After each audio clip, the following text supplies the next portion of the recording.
Iranian-Americans are closely watching the conflict unfold between the United States and their motherland after President Trump ordered the killing of Iran's top military commander, Qasem Soleimani.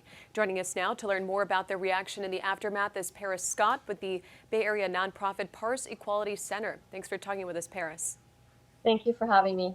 So you work with a community-based organization. Tell me how the Iranian-American community is feeling after the latest American airstrikes that targeted a man hailed a hero in Iran. Well, as you can imagine, this came as a bit of a shock. Nobody was expecting this, and there was no warning. And the community is understandably very tense, very anxious, and especially because of their family members that they have living in Iran. And adding to the travel ban that's already in place for the past 2 years.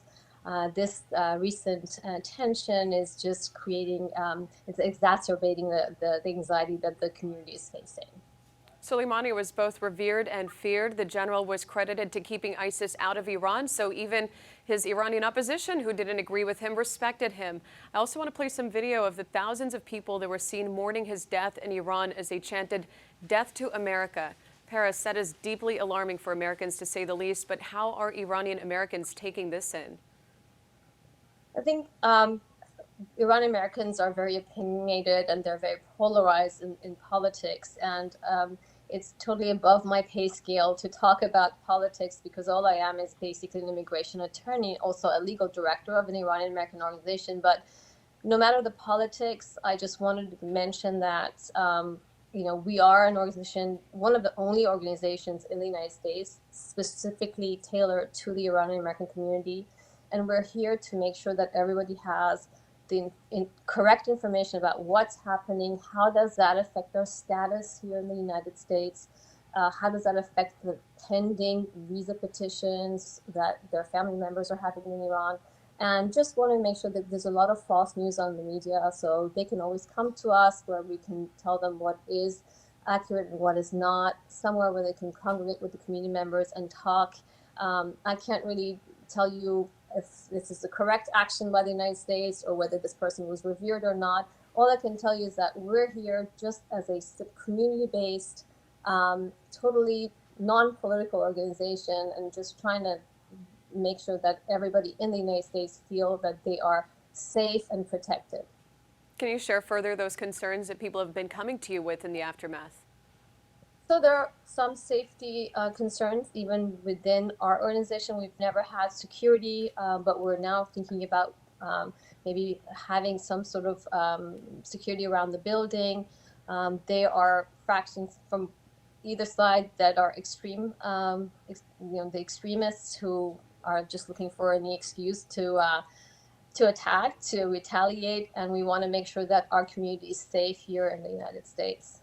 Since the 1970s revolution replaced the Shah, or the last Persian king, the successor overturned reforms like women's rights. So a lot of Iranians ended up fleeing to the U.S. to successfully start a new life here, as you know.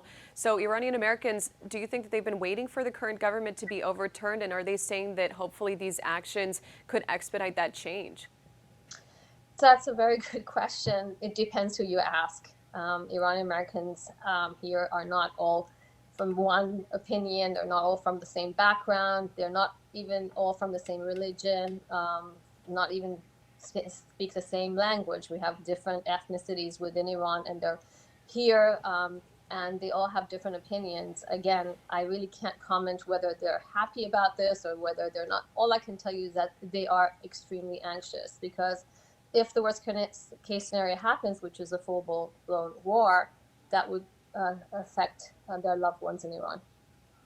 And you mentioned the travel ban there. So what has that been like as an immigration attorney trying to navigate the changes, because it's been, frozen in place by judges? And then I was also at the airport here at SFO when I greeted a young Iranian American who was stuck back in Iran during winter break at some point and didn't know if he could come back and continue his life here. So a lot of people are in limbo at this time. Is that still the case? It is still the case.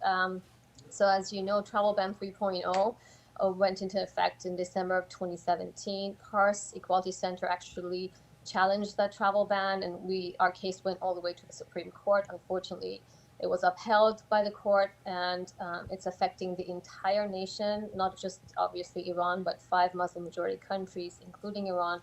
And that is in place. We are now challenging the waiver provision of the ban because under the waivers not being granted. So in effect, it's a full-blown ban. And again, these latest tensions are exacerbating the tense feeling among the community brought about by this ban. People tend to forget that the ban is still in place. Everybody came to SFO, as you mentioned, when that travel ban 1.0 was in effect. But then after that, it sort of fell off the radar. But it is in effect, and it's affecting 80 plus million people in Iran. And you mentioned possibly adding security to some of the local Iranian organizations or possibly places of worship. Are you guys worried about how you might be viewed in the eyes of other Americans in light of this situation? Again, we're very integrated, and especially where we are. We're very fortunate to be in California. We have an office in San Jose and one in LA. And we are supported by a local, state, and federal government in terms of the grants we receive. We are fully integrated. However, there are extreme elements from either side, from within the community and also from outside the community. And right now we're on heightened alert because of the situation. So we are looking at beefing up security. That's correct.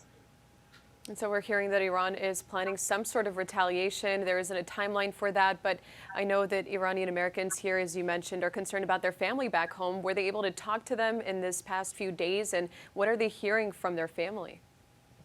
Yes. So thank God the internet is still on and the connections are still happening, and they the family members that we talked to in Iran are also extremely tense, and they're wondering whether they can even leave because as soon as a strike happens, what happens is the airports get shut down usually, and they may just get trapped in the country. So that's one concern that we've been hearing from people in Iran.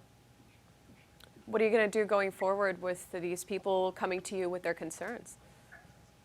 So we have Know Your Rights programs, and usually they're tailored toward immigration policies, but we are trying to quickly put together a program about this latest tensions and trying to alleviate people's stress. Again, making sure people know what are the facts and what are just fake news on social media. And we are trying to make sure that people gather and talk, because the best thing is not to just be glued to social media, but really come to a place where the community members can come and feel secure and free to talk and express their opinions among each other, and just a way to sort of talk out their tension and feel better as a result.